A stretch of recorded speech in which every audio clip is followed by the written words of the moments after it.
We start with West Asia, where weekends tend to be a busy affair beyond the bombings which have unfortunately become par for the course. This time we saw Israel striking Iran. Yes, it's finally happened after weeks of planning. Netanyahu and team finally attacked Iran. They called the airstrikes precise and targeted. It was retaliation. Earlier this month, 10 had rained some 200 missiles on Israel, so this Friday Israel fired back, although not on the same scale. It struck some 20 targets in Iran, and in the run up to this there was a lot of speculation. Would Israel attack Iran's nuclear and oil facilities? Some hawks in Israel certainly wanted to, but Netanyahu seems to have given in to American pressure. He opted for a limited operation, firing at Iran's defense system, its drone bases and weapons production facilities, specifically the missile and drone units around Tehran. Let's show you some pictures. This is one of the sites that the Israelis hit. Apparently Iran had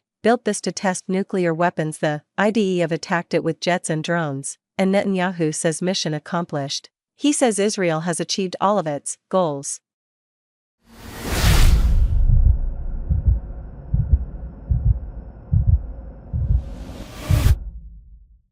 The attack in Iran was precise and powerful and achieved all of its objectives.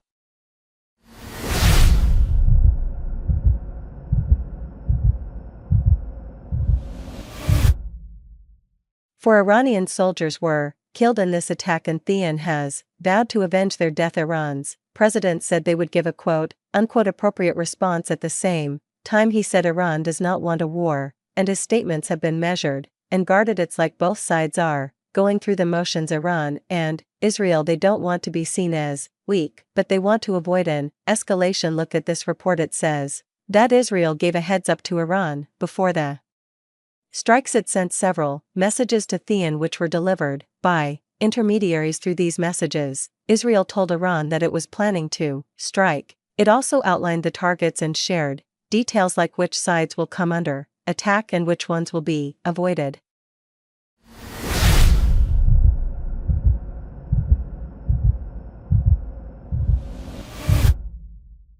But why would Israel do this? To minimize damage on the Iranian side so that they don't feel compelled to launch a counterattack. Basically, Israel tried telling Iran, let this be the last attack. Unless you escalate from here, we won't strike again. But if you strike back, if you harm Israeli citizens, then the IDF will come back with greater force. Of course, Israel has neither confirmed nor denied any of these reports. These two countries, remember, are enemies. They have no diplomatic relations. Iran does not even recognize the state of Israel, so officially Israel would never confirm giving a tip-off to the Iranians before an attack. But it does make sense, the strategy this approach gives two messages. One, Israel doesn't want an escalation from here, and two, it has also demonstrated its capabilities. It has shown Iran its reach, how its jets can breach the Iranian airspace and strike targets with pinpoint accuracy, and the message has reached the intended recipients. Iran's supreme leader said the attack should neither be exaggerated nor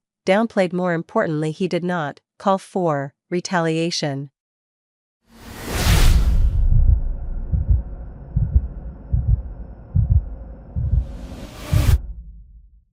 Well, they made a mistake. They of course exaggerated it. There, exaggeration is wrong, but note that downplaying it is also wrong. Saying no, there was nothing, it wasn't important, and this is also wrong.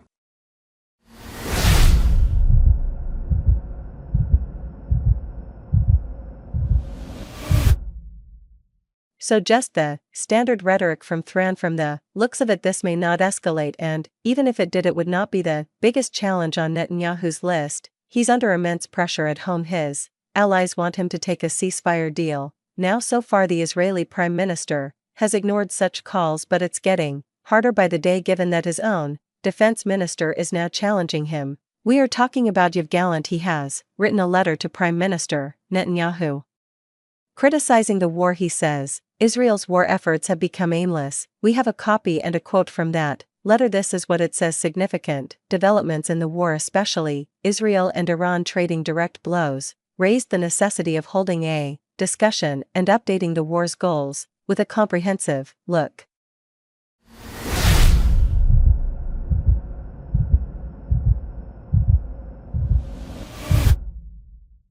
So Gallant is calling for a reassessment, but Netanyahu may not agree. Instead, he is looking to fire Gallant. That's what the Israeli press is reporting that the prime minister wants to sack the defense minister. Meanwhile, public press is piling on over the weekend Netanyahu was heckled by protesters. Reports say these were families of the hostages who are still in Gaza. They want to cease fire so that their people can be brought back. Earlier, even Egypt had proposed a new deal. Egypt is mediating between Israel and Hamas. It proposed a 2-day cease-fire in exchange for the release of 4 hostages. Netanyahu is said to have rejected that proposal. He doesn't want an end to the war neither in Gaza nor in Lebanon, it seems, and in this scenario, the chances of an escalation with Iran and the risk of a wider war in West Asia will remain alive.